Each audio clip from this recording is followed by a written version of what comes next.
Então, vou começar por fazer uma pequena introdução à linguagem. Todas as semanas nós vamos ver um bocadinho mais do Python. E eu vou começar por tentar convencer-vos que vale a pena aprender a programar. Mas aqui, nesta introdução ao Python e a parte como o Python vai ser abordado nesta disciplina, presumo que vocês todos tiveram alguns na licenciatura, alguma disciplina relacionada com informática ou programação, ou assim. Se não tiveram, nós depois podemos usar as aulas práticas para tentar ajudar um pouco mais, mas para quem teve, isto será um pouco mais fácil, porque há aqui conceitos que eu vou falar assim um pouco de forma abreviada, que pode ser mais simples para quem já teve alguma coisa, mesmo que noutra linguagem. Para quem nunca teve, é questão de porem o dedo no ar e perguntarem quando tiverem dúvidas, porque eu tenho estas aulas calibradas para termos mais tempo para fazer isto interativo na parte do Python e todas as aulas práticas terão também tempo para isso. Portanto, vocês podem usar as aulas práticas como vocês quiserem, podem dedicar mais tempo ao Python ou às outras coisas conforme preferir. Então eu vou tentar primeiro dar-vos essa motivação para aprender a programar e alguns exemplos depois, mais à frente, muito simples para ilustrar esta primeira parte. E vou falar também agora só de variáveis e tipos básicos de dados. Portanto, não vamos entrar ainda pelas aquelas estruturas de controle da linguagem e assim, simplesmente como fazer umas contas e usar umas variáveis. Portanto, para que é que vocês vão querer aprender a programar? Se vocês fazem um processamento manual de dados, aquilo que vocês obtêm no fim serão os dados processados. É a estatística, os gráficos, algo assim desse género. Se quiserem fazer outra vez, terão de fazer outra vez a mesma coisa, ou pelo menos andar a copiar células de um lado para o outro, ou formatação. Como isto não é automatizado, não só dá mais trabalho se tiverem de fazer muitas vezes, como é suscetível de erros aleatórios. Por exemplo, copiam a célula errada ou enganam-se no somar uma coisa ou assim, que depois são difíceis de identificar porque não ocorrem sempre da mesma maneira. Às vezes, ali enganaram-se daquela maneira, no outro não, e agora é difícil perceber o que é que tem de diferente. Além disso, se vocês quiserem um registro detalhado do que é que fizeram, têm de fazer isso à parte, um caderno de laboratório, uma coisa assim, para explicar a outras pessoas como é que foram processados os dados, como é que fizeram a folha de cálculo e tal. E se repararem, isso raramente acontece. Se vocês quiserem fazer um processamento complexo na folha de cálculo, quando voltam 6 meses depois para aquilo, não percebem nada porque é que aquelas células são daquela maneira, porque não se dão ao trabalho de fazer um registro detalhado de como é que aquilo foi feito. As vantagens da programação é que o que vocês têm como resultado do vosso trabalho não é os dados processados ou o resultado que vocês querem obter, porque isso agora é o computador que faz sozinho, é a receita de como faz aquele processamento. Portanto, é isso que vocês estão a produzir, estão a especificar como é que querem que as coisas sejam feitas. Isto agora é fácil de reutilizar porque é só mandar o computador fazer aquelas coisas às vezes que vocês quiserem. Se tiverem erros, são sempre os mesmos erros. À partida, a coisa se corre mal uma vez, vai correr mal sempre da mesma vez, é muito mais fácil de vocês identificarem esses erros e corrigirem-os. E depois tem o código que, no fundo, é um documento formal e que especifica exatamente o que vocês fizeram. Está lá tudo escrito, é só olhar para ver o que é que acontece. Portanto, se vocês fizerem o código bem feito e for fácil de ler, então isso serve também como documento para nós. É uma das razões pelas quais o Python é bastante popular para este tipo de coisas, porque é uma linguagem feita não só para o computador interpretar, mas também para ser legível para humanos. É mais fácil de ler e perceber o que é que está lá. Finalmente, vocês podem facilmente adaptar o código que desenvolveram para uma tarefa e usá-lo para outra. Por causa de haver partes que são comuns, que vocês podem reaproveitar. E a ideia aqui, nesta introdução ao Python em bioinformática, vai ser dar-vos umas noções de como fazer isto, para vocês depois poderem, enfim, ter o pontapé de saída para arrancar nesta área. Portanto, vamos focar no aspecto de automatização de tarefas, não criar um programa grande ou fazer assim uma coisa muito complicada, mas scripts simples que vocês possam usar para automatizar algumas tarefas que são comuns na parte da biologia e biomedicina. Portanto, isto não é um curso de programação, não vamos investir muito em noções básicas de programação, engenharia de software ou assim, é mais na perspectiva de vocês terem uma ferramenta prática que possam usar. Vai ser também bastante importante que vocês escrevam código que seja fácil de ler para humanos. Portanto, não é só para o computador executar, mas que sirva de registro do que é que vocês fizeram, porque isso ajuda não só a ter menos erros, porque vocês conseguem ver bem o que é que está a acontecer, mas ajuda também a terem logo o documento que descreve o que é que vocês fizeram. E também escrever código que seja fácil de reutilizar. Portanto, basicamente, código que seja modular, em que vocês componham os problemas o suficiente para que depois, se têm um problema semelhante, só precisam de fazer aquilo que corresponde à diferença e podem reaproveitar tudo o que já têm no anterior.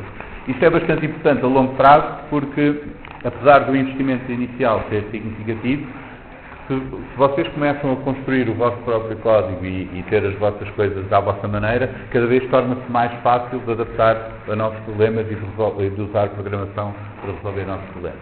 Portanto, se a coisa for feita assim, com o intuito de ser reutilizável, tem um retorno bastante grande no vosso investimento a médio e longo prazo. Basicamente, para programar, o que nós vamos fazer e vamos investir aqui é, primeira parte, compreender o problema. Portanto, isso em geral, presumo que já esteja feito, porque vocês vão usar programação não para criar software para outras pessoas, mas para resolver os vossos problemas, aqueles que vocês sabem como resolver. Portanto, vão saber à partida qual é que é o problema e, em princípio, saber qual é que é o algoritmo, qual é que é o método que têm de aplicar para resolver. Depois, na parte mesmo da implementação, vamos focar na decomposição dos problemas complexos em problemas mais simples, implementar e testar cada uma dessas soluções e depois juntar tudo, testar, modificar, corrigir, repetir e assim por diante, até a coisa convergir para a solução que nós queremos. Portanto, estas são as partes importantes que vamos focar aqui, na decomposição dos problemas mais complexos em tarefas simples, na implementação e nos testes, até estarmos satisfeitos que a coisa funcione. Para fazer isso, para poder implementar, nós vamos ter de arranjar maneira de dizer ao computador como armazenar a informação, os dados que nós queremos usar, como fazer coisas a esses dados, quando é que faz essas coisas e em que condições, e depois organizar isso tudo, todas essas peças, e juntá-las. Portanto, há várias coisas aqui que nós vamos usar, elementos da linguagem de programação, que contribuem para isso. Portanto, vamos guardar os dados em variáveis, vamos ver tipos diferentes de objetos que podemos usar no Python para guardar informação. Depois temos operações, operadores algébricos, funções e assim que podem manipular os dados. Podemos controlar quando é que fazemos cada parte com condições, com ciclos, e podemos organizar isto tudo separando em diferentes funções. Hoje vamos só ver aqui esta primeira parte e depois vamos construindo isto semana a semana, introduzindo os outros elementos. Portanto, hoje o que vamos fazer hoje será muito limitado, porque ainda só temos uma parte pequena da linguagem. E vamos começar por esta noção de variáveis e de tipos de valores que guardamos. Uma variável é um nome que nós inventamos e que o interpretador vai associar a uma certa localização de memória. Por exemplo, esta variável com este nome, ele vai guardar esta referência, está nesta posição de memória, isto é uma posição fictícia, e lá dentro está guardado os dados que nós armazenamos naquela variável.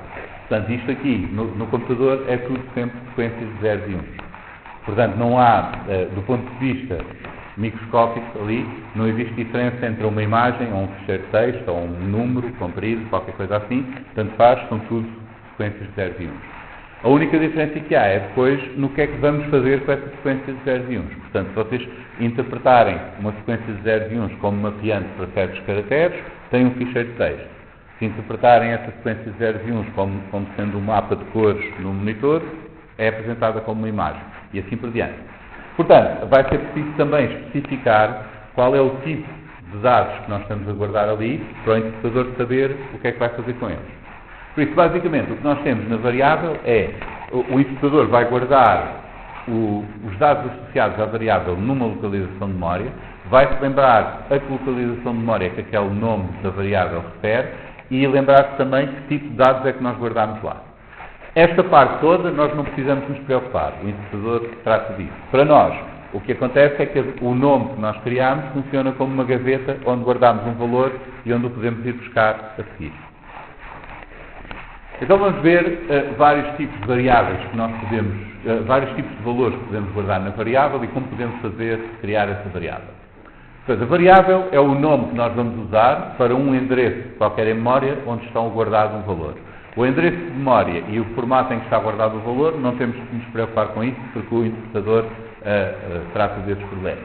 Nós só temos que saber é que tipo de valor é que temos que pôr na variável e lembrar-nos do nome da variável.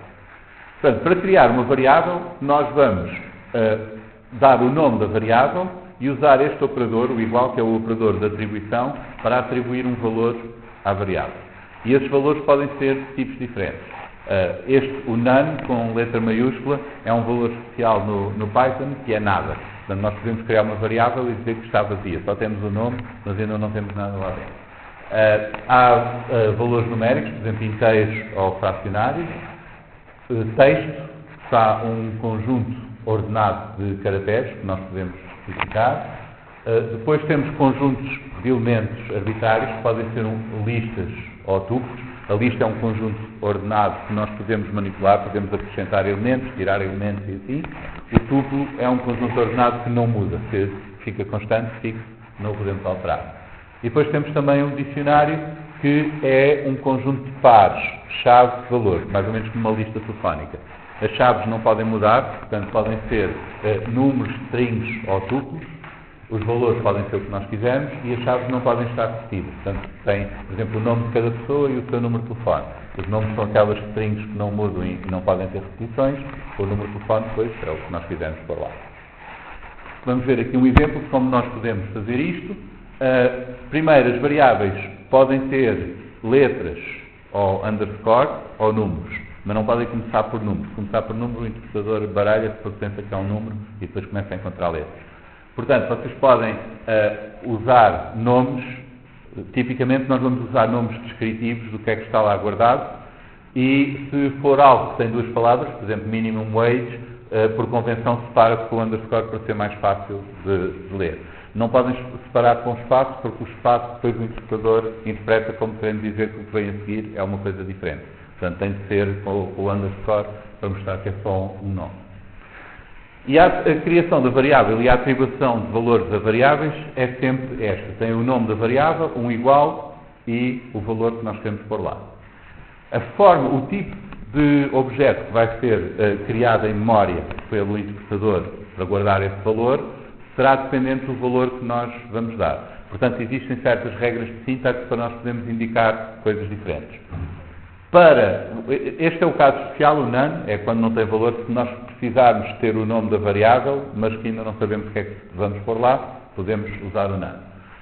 Números, se não tiver casas decimais, é guardado como um número inteiro. Se tiver casas decimais, é guardado como um número de vírgula flutuante, que tem uma representação interna diferente, tem uma parte com o expoente de poderes de potências de 2 e depois uma parte adicional para os algarismos significativos do número. Mas basicamente um número fracionário permite-vos representar números que vão entre menos 10 elevado a 308, ou algo assim, até mais 10 elevado a 308, com um número fixo de algarismos significativos. Depois, se quiserem guardar texto, usam aspas ou pelicas à volta. Isto é importante porque se vocês não usarem aspas ou pelicas, o interpretador vai à procura de algo com esse nome, uma função, uma variável, e se não existe, vai dar erro. Se quiserem criar uma lista, usam parênteses retos entre os vários elementos da lista. Para um tuplo são parênteses curvos e para um dicionário são as chavetas. Esta diferença de sintaxe é importante para o interpretador saber que tipo de valor é que vocês querem guardar. No caso das listas e dos tuplos, os elementos são separados por vírgulas. No caso do dicionário, também os elementos são separados por vírgulas, mas cada elemento é um par de chave de valor. E a chave é separada de valor por 2 pontos. Portanto, assim vocês podem criar um dicionário em que a raposa está associada ao mamífero, a chave snake é o réptil e mosca é o inseto. Sim? O tuplo é também um conjunto ordenado como a lista, só que não pode ser alterado, não pode retirar elementos, nem pôr, nem mudar os que estão lá. Portanto, tipicamente, a lista é usada normalmente para guardar dados homogéneos e principalmente se nós queremos ir acrescentando. Por exemplo, a lista dos anos, não é? São tudo anos e vamos pondo mais. Não há problema se nós tirarmos algum ou acrescentarmos algum, porque são todos anos e podemos querer manipular dessa maneira. Os tuplos muitas vezes são usados para construir estruturas de dados em que o significado do valor depende da posição. Por exemplo, coordenadas em 3 dimensões, temos o x, o y e o z. Se nós apagarmos uma delas, destruímos tudo, porque agora temos 2 valores, não sabemos a quais é que correspondem. Se é ao x, ao y, ou se os trocarmos, ou assim. Então podemos criar aquilo como tuplo, porque uma vez que temos aqueles 3, nós não queremos fazer alterações dessas. Uma outra vantagem, mais do ponto de vista do interpretador, da linguagem, em os tuplos serem imutáveis, é que nós podemos usar tuplos como chaves no dicionário. Nós não podemos usar no dicionário chaves que possam alterar, porque depois a maneira como o dicionário está organizado não funciona. Mas podemos usar tuplos como chaves no dicionário, se quisermos, por exemplo, organizar um dicionário com base em coordenadas ou uma coisa qualquer desse género. Depois temos operações que podemos fazer, as típicas operações algébricas, soma, diferença, multiplicação, e temos 2 divisões. A divisão com uma barra é a divisão normal, a divisão com 2 barras é a divisão inteira, dá-vos o resultado, exceto o resto. Portanto, isto será 5 dividido por 3, dá 1, resto 2, não é? O resto vai-se embora. Temos também operadores de comparação que nos dão valores booleanos, verdadeiro ou falso. Por exemplo, se eu perguntar se 5 é igual a 2, vai dizer que é falso.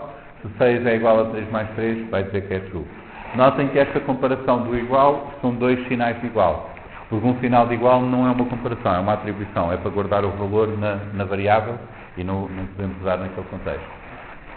Tem também este operador IN que permite perguntar se um elemento faz parte de um conjunto. O conjunto pode ser um tuplo, pode ser as chaves do dicionário, pode ser uma lista, e vocês podem perguntar se ele está lá presente. A exponenciação é feita com 2 asteriscos, portanto 4 asterisco 2 é 4 elevado a 2. Vocês têm também, podem aplicar alguns destes operadores, não só a números, mas também a strings. Por exemplo, podem somar strings, ele faz a concatenação do texto. Podem multiplicar strings ou listas por números inteiros e ele vai repetindo. Portanto, podem fazer algumas operações destas. Mas isto, a ideia não é vocês memorizarem tudo isto de uma vez, isto depois com a prática no fundo vão se lembrando disto, mas é para terem uma ideia primeiro do que é que podemos fazer. Então vamos ver aqui um exemplo de como nós podemos usar o interpretador para fazer este cálculo. Vamos calcular a concentração de 2 gramas de cloreto de sódio em 100 ml de água e vamos fazer isso com várias variáveis e depois fazer aqui um print do resultado. Mas eu vou-vos mostrar como é que vocês podem fazer isso na prática. Okay. Este é o Spider, vou começar aqui com um novo. Isto é o que nós vamos usar. Este ainda é o 3.6, penso que o vosso já será o 3.7 se instalarem agora. Mas o que vocês têm aqui é, deste lado, do vosso lado esquerdo, tem um editor de texto em que vocês podem criar o código do programa e gravar no disco, portanto, para guardar o que vocês estão a fazer. Aqui à direita tem uma consola interativa. Por trás disto está a correr o interpretador e nós podemos mandar o nosso programa, que está no ficheiro de texto, todo para o interpretador e obter os resultados, ou então podemos interagir com o interpretador, instrução a instrução, aqui na consola. Eu vou pôr isto um bocadinho maior. Por exemplo, se eu fizer aqui 2 mais 2, esta expressão é enviada para o interpretador e a consola faz o eco do resultado, porque eu não o quis guardar em lado nenhum. Portanto, a consola, sempre que há um resultado de uma expressão que não esteja a ser enfiado em algum sítio, ela faz o eco e diz-nos o que é. Se eu quiser fazer, por exemplo, x igual a 2 mais 2, como eu estou a guardar o 2 mais 2 isto já agora, eu posso ter espaço ou não, o espaço facilita um bocadinho a leitura, mas como eu estou a guardar o resultado desta expressão na variável, não aparece aqui o eco. Mas o x existe, foi criada esta variável e está lá guardado o valor. Por exemplo, se eu perguntar o valor de y, ele vai me dar este erro, não sabe o que é que o y quer dizer, porque eu ainda não criei nenhuma variável chamada y. Agora, aqui, quando vocês criam um novo ficheiro, aparece aqui uns comentários, nós podemos pôr aqui o que quisermos, por exemplo, aula 3, exemplos, e este aqui é o exemplo de uma string que tem várias linhas, é mesmo um bloco de texto com várias linhas. Vocês podem criar uma string com aspas ou plicas, por exemplo, assim, mas esta não pode mudar de linha, tem de ficar só numa linha. Se vocês quiserem uma string, que é um bloco de texto que ocupa várias linhas, podem começar com 3 aspas ou 3 plicas e acabar com 3 também. Pode estar, não precisam de mudar de linha ali, pode ser assim, só que assim fica um pouco feio. E tipicamente esta string no início de um ficheiro é a documentação do módulo. Nós para a semana vamos ver isto um bocadinho melhor, mas vocês podem usar essa string para descrever o que é que o módulo faz e depois pode ser útil quando forem ler o código ou quando quiserem pedir ajuda sobre aquele código. Então vamos gravar este ficheiro, algures, tanto faz, neste caso, tanto faz onde, pode ficar aqui, pronto, vamos chamar aula 3. E aqui nós podemos escrever também código. Vou pôr isto um bocadinho maior. Esta parte não convém apagarem. Isto está a dizer ao interpretador que este ficheiro está gravado nesta codificação. Permite-nos usar acentos e assim. Se vocês usarem Windows, isto não vai aparecer. Se usarem Linux, isto é uma indicação para o shell de qual é o programa que vai executar este script, se nós quisermos corrê-lo. No caso do Windows, isso é feito por causa da extensão .py, que fica associado ao Python. Mas pronto, não mexam, o Spider cria aquilo automaticamente, não precisam se preocupar, não mexam com ele. Então vamos escrever aqui o nosso programa. Eu vou usar a receita já feita aqui para o bolo ficar pronto mais rápido. E este será o programa que nós temos e que podemos gravar neste momento. E agora, se eu for perguntar aqui, por exemplo, o que é a variável math, ele vai-me dizer que não sabe, apesar de estar ali math igual a 2, o math aqui não está definido. E a razão para isto é que este deste lado é simplesmente o texto do programa que eu gravei, mas ainda não mandei para o interpretador. Portanto, o interpretador ainda não leu isto, ainda não fez nada com isto. Vamos tirar aqui algumas partes. Se vocês quiserem escrever comentários ou desativar partes do código, podem pôr um sinal de cardinal. Portanto, tudo o que vem a seguir ao cardinal o interpretador ignora, ou então podemos mesmo apagar, podemos fazer isto assim. E agora vamos correr o nosso programa. Vocês veem que aparece ali esta instrução, run file, o nome do programa e a pasta onde ele está gravado.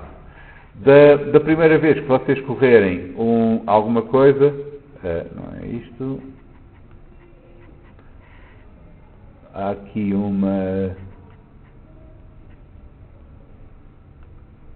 vai-vos aparecer esta janela, provavelmente antes disto estar configurado, que pergunta qual é que é a pasta onde vocês querem executar o programa, a consola e assim.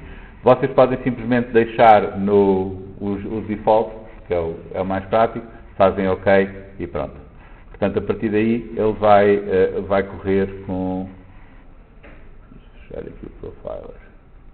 Portanto, a partir daí ele vai correr sempre na consola que vocês têm ativa e na pasta onde vocês gravam o ficheiro. Neste primeiro exemplo não é relevante a pasta onde está, mas quando começarmos a usar ficheiros de dados, convém ter tudo na mesma pasta para ser mais fácil encontrar os ficheiros. E aí é importante correr o vosso programa uma vez para ele ficar na pasta certa. Ok, depois de corrermos o programa, nós temos aqui, por exemplo, podemos ver a massa, podemos ver a concentração, que foi o resultado final, que calculamos ali. Portanto, guardamos a massa molar do cloreto de sódio naquela variável, molar mass, os 2 gramas ficou ali na massa, e isto é o volume em decímetros cúbicos da nossa solução. E agora a concentração será a massa que pusemos lá a dividir pela massa molar, que é o número de mols, e depois a dividir pelo volume para dar a concentração. Portanto, assim nós criamos o código. Se nós quisermos calcular agora a concentração, por exemplo, de 5 gramas de NaCl, é só mudar ali e o resto é tudo igual e podemos ver agora a concentração com 5 gramas em vez de 2. Porque o resto do programa é exatamente a mesma coisa e uma vez que aquela variável muda de valor, o resto faz as contas. Agora, se vocês repararem, quando eu faço aqui na consola, escrevo o nome da variável, o interpretador vai interpretar esta expressão, como esta variável tem um valor, vai devolver aquele valor e a consola faz o eco disso. No meu programa, se eu fizer aqui conc e agora correr o programa, não vai acontecer nada. Ele correu, mas eu não estou a ver resultado nenhum. Porque este eco é uma coisa que acontece na consola porque pode ser prático para nós vermos o resultado ou algum valor que nós queiramos ver interativamente, mas não é muito prático se o nosso programa andar a mandar lixo para a consola quando corremos e depois pode aparecer uma data de coisas que nós não queremos. Então, quando vocês querem que o vosso programa escreva alguma coisa na consola, vocês têm de usar mesmo esta função print, que serve para escrever coisas na consola, e agora dizem o que é que querem lá escrever. Portanto, aqui podemos escrever concentração é qualquer coisa, até pode pôr assim. Este será uma string, um pedaço de texto que ele vai escrever, e a seguir digo para escrever o valor da variável. Notem que este está entre plicas, porque isto é mesmo literalmente aquele texto. Não é para o interpretador ir à procura de uma variável com aquele nome ou uma coisa assim. É exatamente para escrever aquilo. Depois, este não está entre plicas, porque isto é o nome de uma variável onde o valor está guardado. E se bem que eu ponho aqui o nome da variável, o que eu quero é que o interpretador ponha o valor que está lá associado. Portanto, eu quero que ele interprete este conjunto de letras e vá buscar o valor. Se eu fizer isto, agora já me aparece, depois de correr o programa, a mensagem que eu pus ali e o resultado. Portanto, isto será a forma como vocês vão fazer, em geral, os vossos programas. A outra coisa que pode dar jeito também é este. Portanto, eu tenho estado a clicar aqui naquele triângulo verde, ou então carregar F5, é a mesma coisa, para correr o programa todo. E o que isto faz é mandar o programa todo para o interpretador, que executa tudo do princípio ao fim.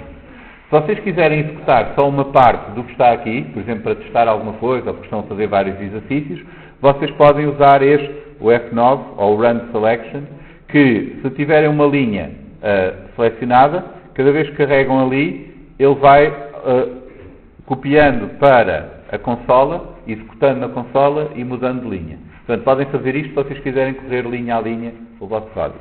Também podem selecionar uma parte do código e executar.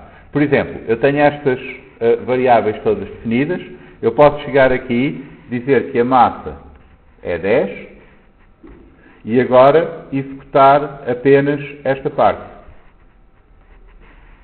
Como eu não executei aquelas, portanto o F9 ao carregar ali simplesmente copia o que está selecionado e executa isso, como eu não executei o que vinha antes, a variável massa continua 10. Porque aquela linha ali não foi executada, portanto não alterou para 5. Mas como refiz o cálculo da concentração, ele usou os valores que tinha e agora calculou para 10. Isto não é a maneira como nós vamos reutilizar código, porque depois, quando aprenderem funções e assim, aprendem uma forma muito mais elegante de fazer isto, mas a ideia é esta, que vocês, tendo a receita feita, podem depois aproveitar as partes que forem mais úteis. Okay?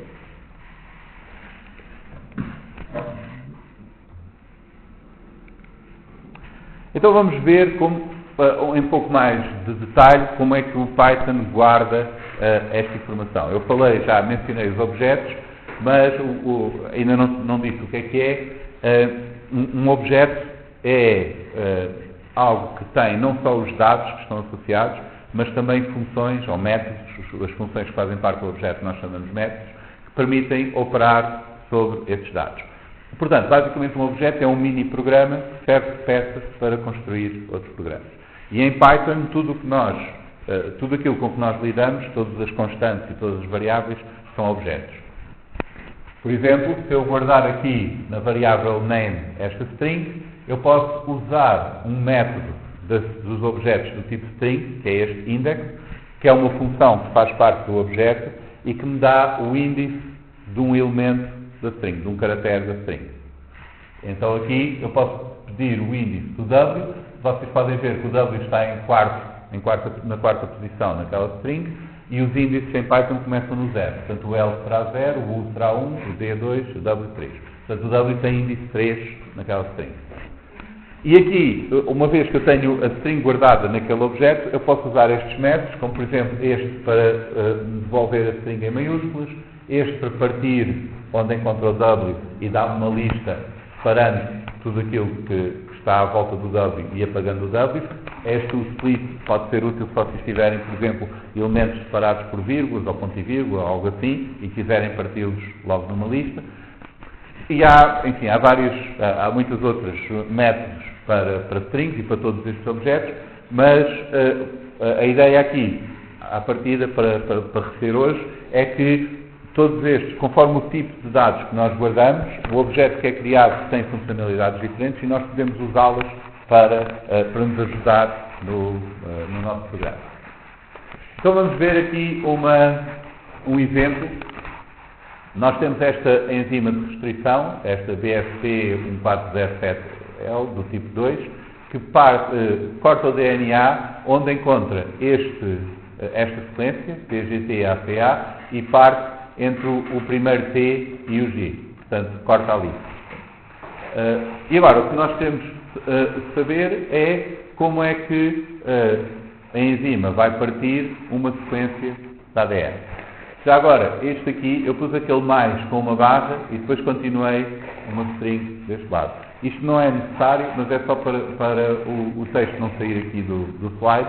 E o que aquela barra diz ao interpretador é que a linha que vem a seguir é como se estivesse na mesma linha. Normalmente vocês não podem pôr o mais e depois mudar de linha assim, mas se fizerem já pode, porque ele vai executar como se estivesse tudo na mesma linha. Portanto, se tiverem uma linha muito comprida, podem usar aquela barra para a dividir em duas para ser mais fácil de ver. Então vamos criar aqui a variável com a nossa sequência toda e outra variável com o sítio de reconhecimento da enzima. E agora vamos usar este método split para partir a sequência por aquela sequência de reconhecimento e vamos ver quais são os fragmentos. Podemos fazer isso aqui. Vou copiar esta. Vamos aproveitar isto. Bem, então, podemos correr aqui este, F9. Tenho de selecionar a linha toda. Ele não sabe o que é. E agora, temos aqui na nossa variável sequence esta string. Vão ver? Tem ali as explicas, isto é uma string. Portanto, isto é a nossa sequência que nós queremos ver onde é que a enzima vai partir. E agora, podemos fazer a mesma coisa aqui. Temos o site, a zona de reconhecimento, e se nós fizermos este split para os fragmentos, portanto, vou mostrar isto, o que isto está a fazer é chamar da variável sequência, que é um objeto do tipo string. Como é um objeto do tipo string, tem aquele método split que permite partir a string, e vai chamar este método split com esta string lá dentro. Nós, tanto podemos usar aquela constante, como podemos usar a variável, porque esta variável site está simplesmente a referir aquele texto e a variável sequence está a referir o tempo. E agora o que nos vai devolver é uma lista com os fragmentos todos que estão à volta daquelas zonas de reconhecimento. Portanto, existe aqui a TGT-ACA, estão a ver, neste sítio, e ele cortou ali naquele C e continua depois neste TCC, etc. Portanto, apagou aquela parte da zona de reconhecimento e cortou a string ali. Claro que isto não é bem o que nós queremos, porque a enzima não vai apagar toda a zona de reconhecimento, vai só cortar entre o T e o G. Portanto, isto não está ainda a funcionar como nós queremos, e esta é uma parte importante, quando vocês estão a implementar o código, garantir que as coisas estão a funcionar como queremos. Então vamos fazer aqui uma pequena modificação para pôr isto a funcionar de forma adequada. Portanto, temos este problema que estamos a apagar a zona de reconhecimento da enzima, e então vamos fazer aqui uma pequena alteração. Nós temos aqui a zona de reconhecimento e vamos criar uma string diferente que especifica qual é que é o ponto de corte com aquele sinal menos. E agora o que vamos fazer é criar uma variante daquela sequência que está marcada com o ponto de corte. E depois partir por esse ponto de corte que nós marcámos com o sinal menos. E desta maneira nós não perdemos parte da sequência. Vamos ver isto aqui no código. Posso pôr isto tudo, vou correr tudo para vermos já as várias partes. Mas o que é que nós fizemos aqui? Temos a sequência, o site à mesma, e quando fizermos isto, este replace, o que estamos a fazer é usar este outro método de string, que é substituir todas as ocorrências desta string por esta string aqui. Portanto, todas as ocorrências do site vai substituir pelo cut. E como o cut é isto e o site é isto, o que vai fazer é, sempre que encontra na sequência original este tgtaca, vai substituir por t-gtaca. E então vamos ficar com isto aqui, com aqueles traços na string. Agora, aqueles traços, nós não perdemos nada da sequência, estão lá as bases todas, mas o que temos é ali a mais um tracinho. E esse tracinho está a marcar o sítio onde queremos cortar. Portanto, agora, o que vamos fazer é, em vez de fazer o split na sequência de reconhecimento, vamos fazer o split no traço. E agora temos os nossos fragmentos, já está correto, já não perdemos parte da sequência, porque o que foi apagado foi o traço que nós pusemos a mais só para marcar o sítio de corte. Portanto, aqui isto serve para ilustrar vários métodos de string que são bastante úteis para este tipo de coisa, split, replace, o index, etc. Vocês não precisam de saber isto de cor, na verdade, não só podem procurar online os métodos de string, mas uma função bastante útil é o dir. E se vocês puserem aqui uma coisa qualquer, por exemplo, sequence, ele diz-vos quais são os métodos que existem no objeto. Estão a ver? Há aqui estes que começam com 2 underscores e acabam em 2 underscores que nós podemos ignorar, porque isto são métodos internos que são usados pelo interpretador ou mesmo pelo objeto, ou assim, normalmente não são para usarmos de fora, são especiais. Mas todos estes outros, capitalize, case scope, center, count, encode, end, with, etc., isto tudo são métodos que a string tem que vocês podem usar. Portanto, se não se lembram do nome de um, ou se querem ver à procura de alguma coisa que pelo nome pareça que seja o que vocês querem, podem fazer o dir. Se for algum que vocês não sabem bem o que é, por exemplo, está ali o index e vocês querem saber como usar ou exatamente o que é que esse método faz. Uma coisa que vocês podem fazer é pedir ajuda. Help, do sequence, o index. Portanto, o que é que este método faz? E ele vai-nos dar a documentação do método. Portanto, este é um método da string que devolve o índice mais baixo da string S, onde se encontra aquela substring. Por exemplo, se eu quiser saber onde é que está o primeiro ponto de corte desta enzima, eu posso fazer aqui sequence.index e agora uso ali o site. E ele vai-me dizer que está na posição 23, é ali que aparece a zona de reconhecimento. Não é exatamente o ponto de corte, é o início da zona de reconhecimento, mas depois podemos fazer as contas com o ponto de corte. Portanto, vocês têm o dir e o help, são úteis para saber o que é que faz cada método e os métodos que têm o objeto. Na prática, mais útil que isto ainda é o Google, porque vocês quer partir uma string, procuram Python, split string, e aparecem logo exemplos de como fazer isso. Portanto, essa será a forma mais normal de programar, para não terem de estar a memorizar isto. Depois, com a prática, estas coisas vão ficando automatizadas, mas não precisam de decorar tudo de uma vez. É claro que o inverso também é verdade.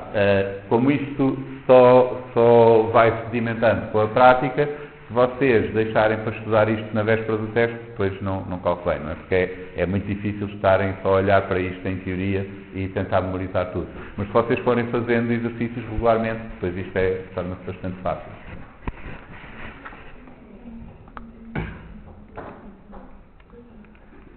Agora, também podemos pedir informação sobre os fragmentos.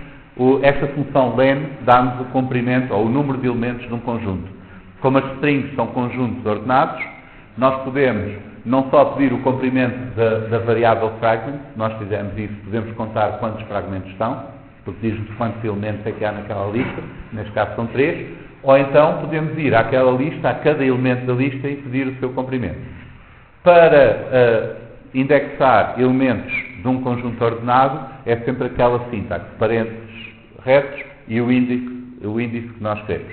Tanto faz se é uma string, se é um tuple, se é uma lista, é sempre a mesma sintaxe. Portanto, aqui nós estamos a ir buscar o primeiro elemento do conjunto fragments, da lista fragments, que será esta primeira string, aqui, e isto vai nos dar o seu comprimento. Depois, o segundo elemento e o terceiro elemento. Resumindo, esta foi uma introdução levezinha. Agora ainda não vimos nada de elementos de controle da linguagem assim, mas só para vocês perceberem o que é que são os objetos em Python e que tipo de coisas é que podem fazer. E vimos como criar variáveis, guardar lá valores. O interpretador sabe que tipo de valor é que estamos a guardar se nós respeitarmos aquelas regras de sintaxe e por isso vai criar o objeto relevante. Por exemplo, um inteiro não tem o split e o uppercase assim, porque esses não fazem sentido. A string tem estes, as listas têm outros, por exemplo, o append para irmos acrescentando elementos à lista, etc. E vimos as vantagens de escrever código. Portanto, no fundo, automatizar todos os passos de processamento de dados para vocês, com a receita, poderem aplicá-la sempre que quiserem. Portanto, se tiverem de repetir a mesma coisa muitas vezes, isto é bastante mais prático. A receita, o programa, documenta o processo, portanto, tem uma descrição detalhada do que é que estão a fazer. E, além disso, os erros, normalmente, são erros que ocorrem sempre da mesma maneira. Portanto, como essa é a maioria dos erros, é fácil vocês testarem, verem que tipo de situações é que podem dar erro, garantir que aquilo está a funcionar e, a partir daí, têm mais confiança no resultado do que se estiverem a fazer as coisas sempre à mão, porque de vez em quando enganam-se e depois não é um erro reproduzível. E o que vimos hoje foi criar as variáveis e usar estes números, strings e assim. Nós vamos insistir bastante nas strings e listas porque é uma coisa útil para lidar com sequências, mas depois mais para a frente vamos ver também coisas como ajustar modelos a dados experimentais, fazer otimização, etc. Agora, convém que vocês, se quiserem usar o portátil, convém que instalem o Anaconda, basta procurar Anaconda Download, do Python 3.7. Eu acho que vocês têm o link também lá na página ou nos apontamentos, no PDF. De qualquer maneira, eu também tenho um pendrive com os ficheiros de instalação, se depois vocês quiserem na prática instalar. Okay?